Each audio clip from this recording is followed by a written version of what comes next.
Hello, আসসালামু আলাইকুম। So আজকে আমরা দেখব বায়োটামের মোস্ট কমন ইস্যু, সেটা হচ্ছে রিপোর্ট ইস্যু।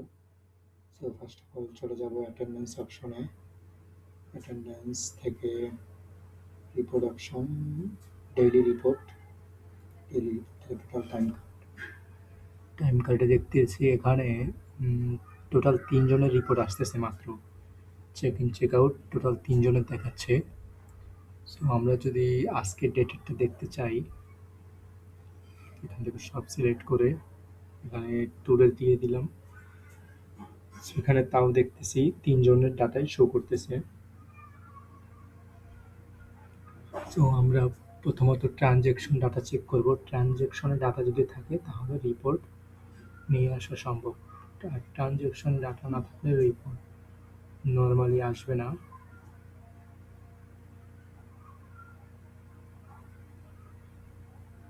তারপর আমরা এখন শিডিউলগুলো চেক করব, যেহেতু ট্রানজ্যাকশন ডাটা আছে। সো ডিপার্টমেন্ট শিডিউল করা আছে, কিন্তু এখানে দেখতেছি শিডিউল ৩০ তারিখ পর্যন্ত করা, কিন্তু আছে হচ্ছে ১ তারিখ।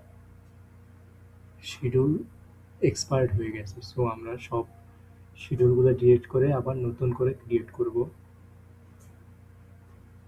সো অ্যাড অপশনে যাব। অ্যাড অপশন থেকে ডিপার্টমেন্ট সব সিলেক্ট করব, সব ডিপার্টমেন্টের জন্য শিডিউল করব। এখানে স্টার্ট ডেট এবং এন্ড ডেট দিয়ে দেব।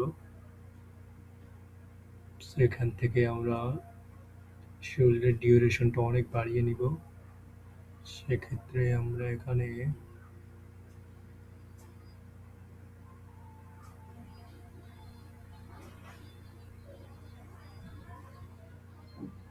২৭ সাল পর্যন্ত দিয়ে দিলাম এবং এখান থেকে একটা টাইম টেবিল সিলেক্ট করে নিলাম।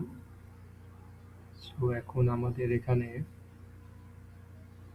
মাস্ট বি ক্যালকুলেশন করে নিতে হবে।